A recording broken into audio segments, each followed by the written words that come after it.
皆様こんにちは。サイコロジストエミです。いつもご視聴ありがとうございます。8月の公演が決まりましたのでお知らせをさせていただきます。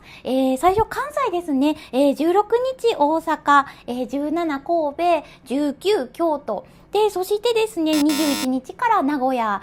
で、23日は静岡。で、24日は川崎の6公演させていただきます。